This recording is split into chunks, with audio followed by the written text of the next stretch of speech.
Hello everyone, welcome to BSSCI competitive YouTube চ্যানেলে তোমাদের সকলকে স্বাগত। আমি তোমাদের বিজয় স্যার, আর আজকের তোমাদের সামনে একটা ধামাকাদার সেশন নিয়ে হাজির হয়ে গেছি।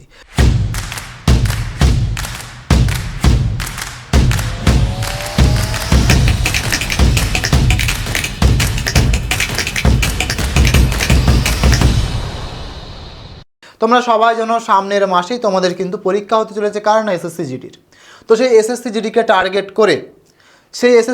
টার্গেট করে আমরা কিন্তু সুন্দরভাবে একটা এই যে এক মাসের ডিউরেশন যে গ্যাপ আছে, অর্থাৎ এক মাস যে বাকি আছে, সেই এক মাসের প্রিপারেশান স্ট্র্যাটেজি নিয়ে পুরো ইংলিশ সেকশানটা নিয়ে A to Z কাটাছাড়া করার জন্য তোমার সামনে আজকে আমি হাজির হয়ে গেছি। তো তোমরা আশা করছি প্রিপারেশানটা এতদিন ধরে যেভাবে নিয়েছো সেটুকু তো ঠিকই আছে, কিন্তু এই সামনের 30টা দিন, মানে এই যে 30 দিন বা এক মাস তোমার কিন্তু সিলেকশান পাকাপাকি করার জন্য যথেষ্ট। তো তার জন্য একটুখানি স্ট্র্যাটেজিক্যালি ওয়েটে পড়তে হবে আমাদের, তা না হলে কিন্তু আমাদের ভুল হয়ে যেতে পারে বা আমরা নিজেদের কাট অফ থেকে ছিটকে আসতে পারি। তো সেই জায়গায় দাঁড়িয়ে আজকের এই ভিডিওটা তোমাকে সাহায্য করবে যে তুমি একটা এসএসসি জিডি অ্যাসপাইরেন্ট হয়ে কিভাবে এই এক মাস নিজেকে ডিল করবে বা পড়াশোনার সাথে নিযুক্ত করবে। শুধুমাত্র আমি ইংলিশ সেগমেন্টটা নিয়েই কথা বলবো, তাই ইংলিশ সেগমেন্টে তোমার ডেলি আমি যদি বলি কেমনভাবে টাইম দিতে হবে বা কতটুকু টাইম দিতে হবে, সমস্ত নিয়ে আজকে ভিডিওর মধ্যে তোমাদের সামনে আমি দাঁড়িয়ে আছি। তো সবাইকে ওয়েলকাম টু দ্য সেশন। তো চলো, আজকের ভিডিওতে তোমরা দেখতেই পাচ্ছ স্ক্রিনে এসএসসি জিডির লাস্ট 30 ডেজ প্রিপারেশন স্ট্র্যাটেজি, যেখানে কিনা শুধুমাত্র এসএসসি জিডি ইংলিশকে ফোকাস বা টার্গেট করেই এই ভিডিওটা। তার মধ্যে তুমি দেখতে পাচ্ছ, তোমাকে একটু আগেই বলেছি যে বেশি নয়, তুমি যদি সারাদিন 1.5 থেকে 2 ঘন্টা, খুব কম হলে 1.5 ঘন্টা, খুব বেশি হলে 2 ঘন্টা তুমি যদি ইংলিশের পিছনে টাইম দিতে পারো, তোমার এই এক মাসেই জীবন বদলে যাবে এসএসসি জিডির পরীক্ষার জন্য। স্যার কীভাবে? তোমাকে কিন্তু অলরেডি আমি কী বললাম, তোমার টাইম দিতে হবে কত? দিতে হবে হচ্ছে 1.5 থেকে 2 ঘন্টা। তাহলেই কিন্তু তুমি তৈরি হয়ে যাবে এই এক মাসের মধ্যেই তোমার সিলেকশানের পর্বের দিকে এগিয়ে যাবে। দেখো, তো তোমাকে তার জন্য কি করতে হবে? প্রথম ফেজ অর্থাৎ 1 নম্বর ডে, অর্থাৎ তুমি আগামীকাল থেকেই শুরু করে দিতে পারো ঠিক এই প্রসিডিওরে। ফেজ নাম্বার 1 কি দেখতে পাচ্ছ? Foundation lock. মানে ব্যাপারটা হচ্ছে তোমাকে প্রথমে আগে তোমার একটু ফাউন্ডেশনটাকে ক্লিয়ার করতে হবে। তার মানে প্রথমে তোমাকে এই মুহূর্তে তো সমস্ত কিছু কনসেপচুয়াল পড়ে শেষ করে দেওয়া সম্ভব নয়, তো কনসেপচুয়াল ব্যাপার নিয়েও আমরা তোমাদের জন্য ভাবছি। তো ওটা নিয়ে একটু কম চিন্তায় থাকলে ভালোই হবে, কারণ কনসেপচুয়াল ব্যাপার নিয়ে তোমাদের জন্য কিন্তু ক্লাস নিয়ে হাজির হব আমরা, সে নিয়ে চিন্তার কোনো কারণ নেই। তো সেই জায়গায় দাঁড়িয়ে তোমার লক্ষ্যটা এখন হবে তোমার মধ্যে গ্রামারের ক্লিয়ারিটি কতটা আছে, না হলে ওই জায়গাটাকেই তোমাকে জোর কদমে তুলতে হবে। 1 থেকে 10 দিনের বলছি প্রথম, ঠিক আছে? দেখো, তার পাশাপাশি কমন ট্রাপস অর্থাৎ গ্রামারে যে ফাঁদগুলো এক্সামিনার ফেলে, সেই ফাঁদ কেটে বেরিয়ে আসার মতো ক্ষমতা তৈরি করতে হবে এই 10 দিনের মধ্যে। আপকামিং 10 দিনের গল্প বলছি, ঠিক আছে? তোমাকে বানাতে হবে ডে ওয়াইজ প্ল্যান বা প্ল্যানার। প্রত্যেক দিনের একটা একটা করে প্ল্যানার বা প্ল্যান শিট বানাতে হবে তোমাকে। 1.5 থেকে 2 ঘন্টা চেয়েছি, বেশি নয়। তুমিও পারবে, তুমি যদি চাও তুমি অবশ্যই পারবে, কেন পারবে না? তাহলে ডে 1, 2, প্রথম 1, 2, 10 দিনের মধ্যে প্রথম 2 দিনে তোমার কাজ কি দেখো, পুরো একদম ধরে ধরে বোঝানোর চেষ্টা করছি। টেন্স এবং ভার্বের সমস্ত যে রুলস আছে সেই রুলসগুলোকে রপ্ত করা। টেন্স এবং ভার্ব রিলেটেড যে রুলস আছে সেই রুলসগুলোকে রপ্ত করা হবে তোমার প্রথম 1-2 দিনের কাজ। আশা করছি বুঝতে পারছো। কিন্তু এখানে একটা কথা তোমাকে বলে রাখি, সমস্ত পড়ে সময় নষ্ট করার মতো বা সমস্ত রুলস কভার করার মতো সময় আমাদের কাছে নেই। সেজন্য আমরা শুধুমাত্র পার্টিকুলার কয়েকটা জায়গা দেখব। স্যার কোন জায়গা? যেখান থেকে এক্সামে প্রশ্ন আসে শুধুমাত্র সেই জায়গা। আমরা সিন্স ফরের গল্প জানি, সিন্স কোথায় বসে, ফর কোথায় বসে, এইগুলো সম্বন্ধে বেশি করে জোর দিয়ে পড়ব। কোন টেন্স তুমি এমনিই বুঝে গেছো, তাই না?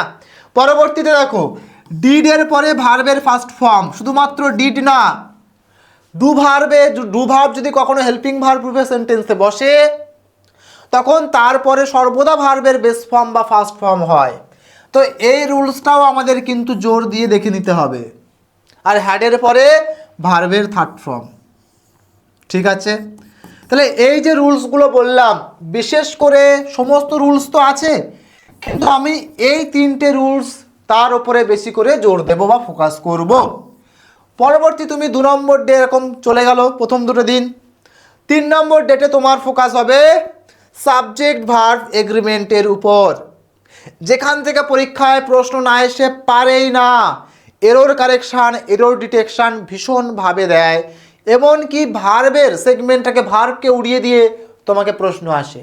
তাই সাবজেক্ট ভার্ব এগ্রিমেন্ট থেকে তুমি কম করে হলেও 2 নাম্বার, যেহেতু 2 থেকে 3 নাম্বার পাবেই, তাই তোমাকে এই জায়গাটাকে রপ্ত করতে হবে 3 নম্বর দিনে।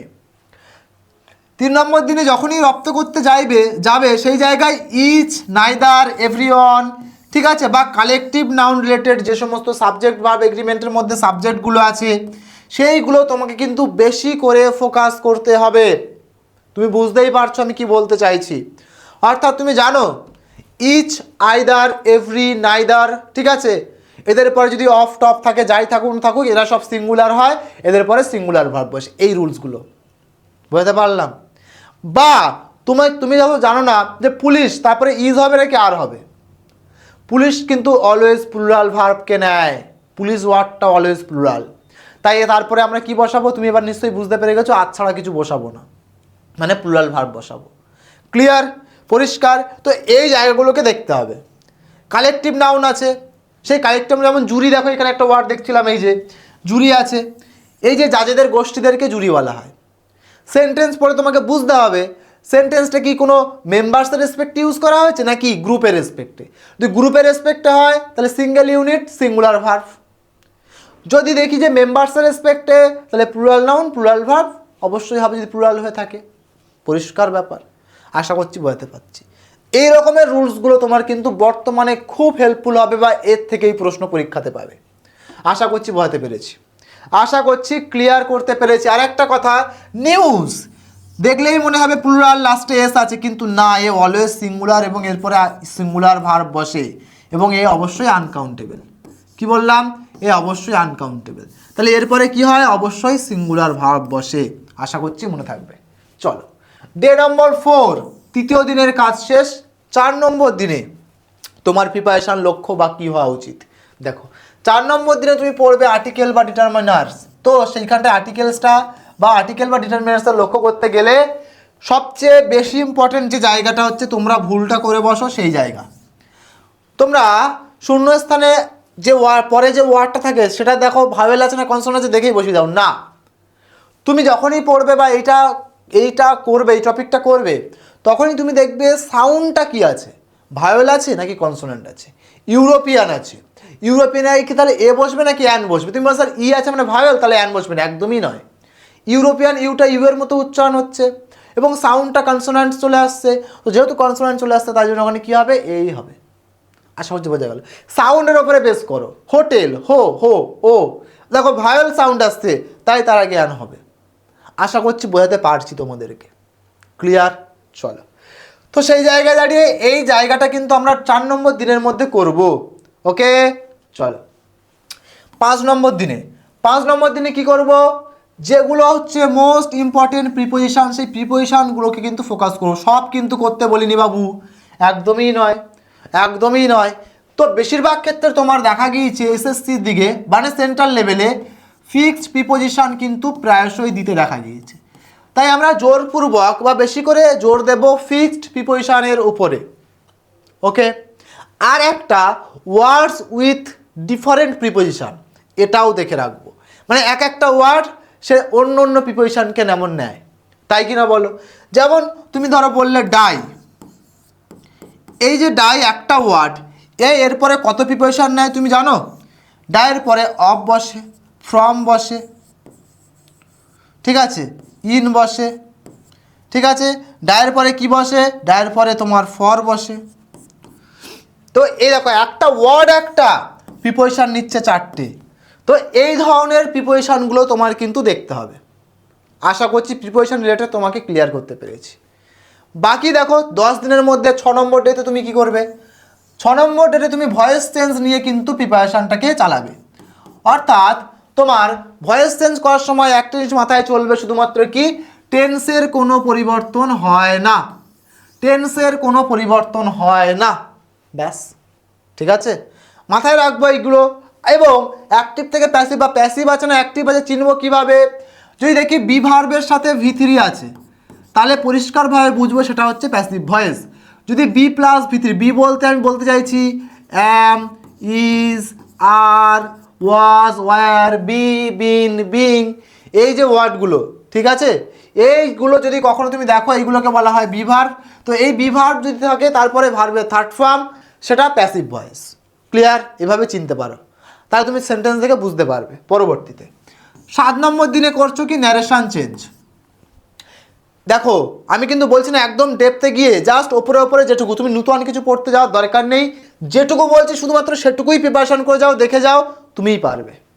ন্যারেশন চেঞ্জ কি করবে, ডাইরেক্ট থেকে ইনডাইরেক্ট তুমি জানো, ন্যারেশন চেঞ্জে কিন্তু আমাদের টেন্সের পরিবর্তন হয়, টেন্সের পরিবর্তন হয়, প্রোনাউনের পরিবর্তন হয়, ঠিক আছে, time and tense, time and টেন্সেরও কিন্তু পরিবর্তন হয়। আশা করছি বোঝাতে পারলাম। ক্লিয়ার? ডে নম্বর 8, এইখানে তোমাকে এরর ডিটেকশান করতে হবে, যেখান থেকে পরীক্ষায় প্রশ্ন আসেই আসে, বিশেষ করে সাবজেক্ট ভার্ব এগ্রিমেন্টের উপরে বেসড করে। তাই এই জায়গাটা কিন্তু ফোকাস করতে হবে। যখন সাবজেক্ট ভার্ব এগ্রিমেন্ট আগে তুমি করে নিচ্ছ, তারপরে এই জায়গায় এসে একটু প্র্যাকটিসও চালিয়ে দিতে পারো, তাহলেও হয়ে যাবে।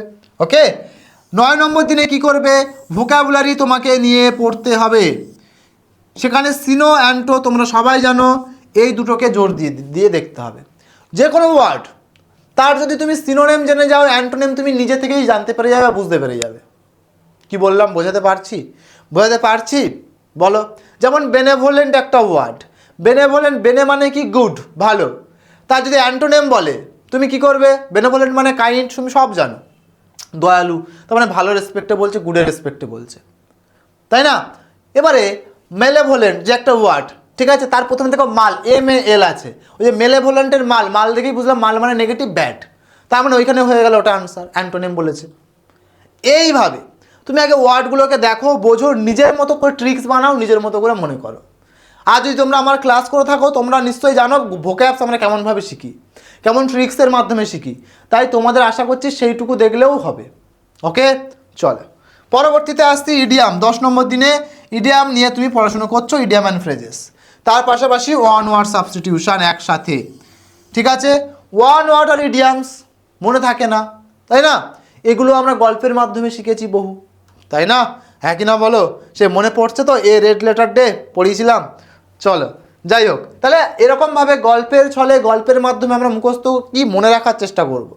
তুমি যদি আজকে মুখস্থ করে নাও, পরীক্ষার হলে গিয়ে চাপের মধ্যে তোমার একটা কিচ্ছু মনে পড়বে না। তাই সেই জায়গা থেকে আমরা বেরোনোর চেষ্টা করব।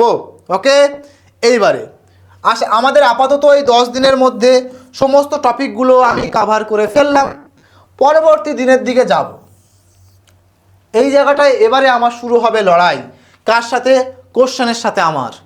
ঠিক 25টা করে MCQ প্রতিদিন মক দিয়ে অ্যানালিসিস করব, ডিটেল এক্সপ্লেনেশন সহ 25টা করে এক্সপ্লেনেশন শুরু করছি, ঠিক আছে?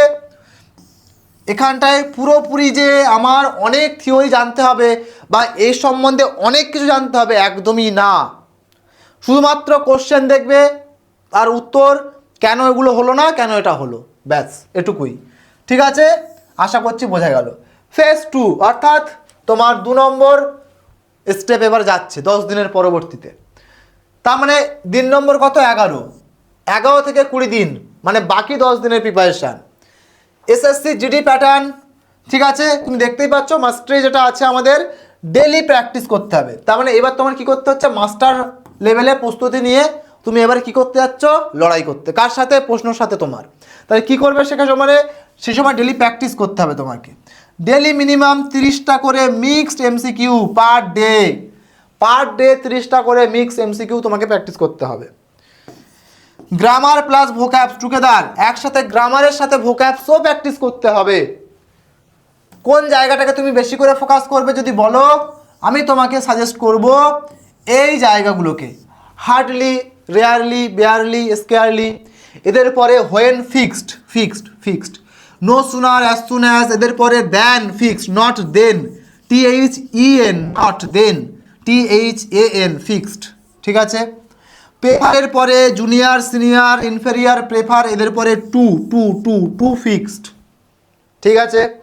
ডিসকাস, এরপরে কোনো রকম প্রিপোজিশন বসে না, জায়গাগুলো খেয়াল করো, ঠিক আছে। ফিউয়ার ভার্সেস লেস, এই জায়গাটা ফিউয়ার আর লেসের মধ্যে পার্থক্য, এইটাকে খেয়াল করতে হবে।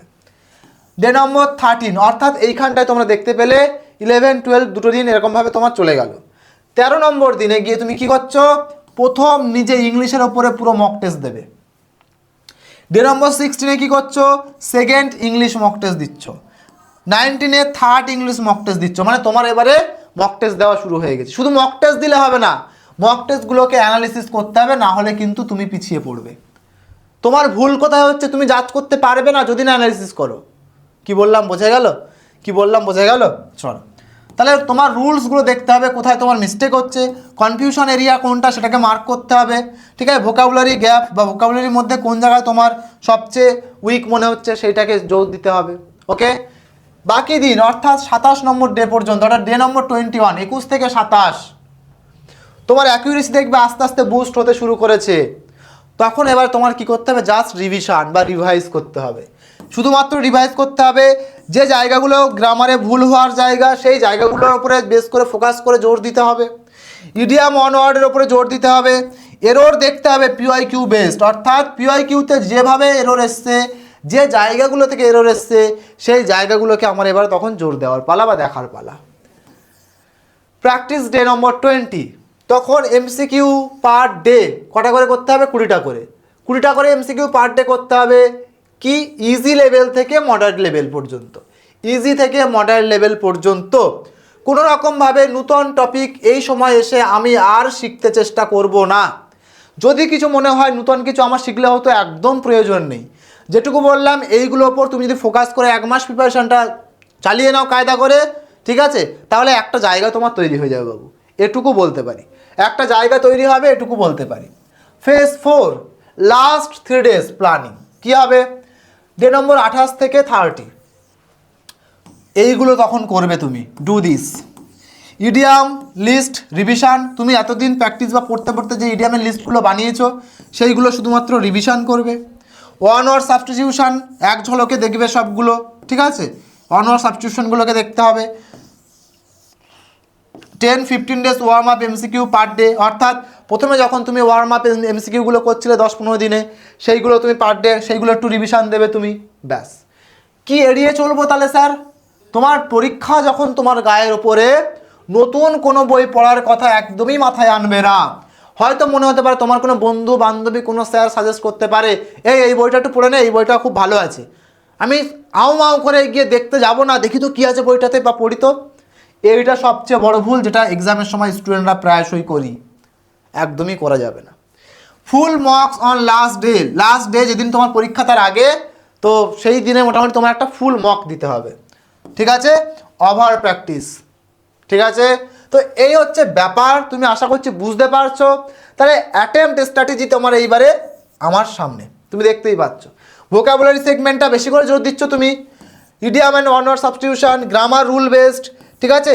কনফিউশনিং এরিয়া, তোমার যেটা কনফিউশন সেটাকে তুমি স্কিপ করে যাও, ঠিক আছে। পরে তুমি এসে যখন অ্যানালিসিস করছো বা সলিউশন দেখছো, তখন ওটাকে দেখে নাও যে তোমার ভুলটা বা কোন জায়গায় কী ছিল। 18 থেকে 20 কী বলেছিলাম, 25-এর মধ্যে তুমি দেখতে পাবে তখন যদি 18 থেকে 20টা কালেক্ট করছো, তার মানে তোমার জায়গাটা সেই জায়গা তৈরি হয়ে গেছে, ওকে। তোমার সেই জায়গা কিন্তু তৈরি হয়ে গেছে যদি তুমি 18 থেকে 20টা ঠিক করতে পারো 25-এর মধ্যে। এবং এটাই হচ্ছে লাস্ট অ্যান্ড মোস্ট ইম্পর্ট্যান্ট, তোমার হচ্ছে গোল্ডেন রুল বলে দেওয়া আছে, বুঝতেই পারছো। প্রথমে আমরা দেখেই নিয়েছি, অলরেডি বলেও দিয়েছি, ইংলিশ করব rule based. PYQ logic repeat, যে লজিকগুলো বারবার রিপিট হয়েছে, বিশেষ করে SSCতে রিপিট হয়, এটা কিন্তু SSCতে রিপিট হয়, তাই সেই রিপিটের এরিয়াগুলোকে বা PYQ ধরে বারবার প্র্যাকটিস করব। তোমার মস্তিষ্ক বা মাইন্ডকে শান্ত রাখতে হবে, তাহলেই তুমি দেখতে পাবে এক্সট্রা 4-5 নাম্বার পেয়ে যাবে। এমনি এমনি একেবারেই নয়। তোমার মাইন্ড যদি শান্ত থাকে তুমি অনায়াসে সঠিক আনসারটাকেই মার্ক করে আসবে। তাড়াহুড়োর বসে মানে জলদিবাজি করতে গিয়ে মানে সঠিক ভুল আনসারটা মার্ক করে আসবে না। তো সেই জায়গাটা কিন্তু ভেবে চিন্তে করতে হবে। তাই ঠান্ডা মাথায় বসে পরীক্ষাটা দিতে হবে, তখন তুমিই পারবে, সেটা আমিও জানি, তাই না? ফাইনাল কনফিডেন্স চেক তোমার সাবজেক্ট যখন তুমি দেখবে মক টেস্ট দিচ্ছ, তখন তোমার যে এরিয়াগুলো তোমার উইক ছিল দেখবে আস্তে আস্তে সমস্ত কিছু স্ট্রং হয়ে গিয়েছে এবং তোমার নিজের প্রতি একটা কনফিডেন্স চলে এসেছে। ঠিক আছে, এই জায়গাটুকুই দরকার, আর কিছুই না। এই রিলেটেড যদি তোমার আরও কোথাও অসুবিধা থাকে, কোনো কোয়ারিজ থাকে, কমেন্ট বক্সে জানাও। আমি তোমার কমেন্টস নিয়ে ভিডিও নিয়ে হাজির হব কমেন্টের, নতুবা রিপ্লাই করব। আশা করছি বাকি আমাদের সামনের 30 দিন কিভাবে আমাদের প্রিপারেশান জার্নিটাকে চালাতে হবে সেটা আমি আশা করছি তোমাদেরকে বোঝাতে পেরেছি। তো আজকের ভিডিওর জন্য এটুকুই। দেখা হচ্ছে পরবর্তী লাইভ কোনো সেশনে বা এরকম ভিডিওর মাধ্যমে। সবাই ভালো থেকো, সুস্থ থেকো, সাবধানে থেকো। Thank you so much. Wish you all the best.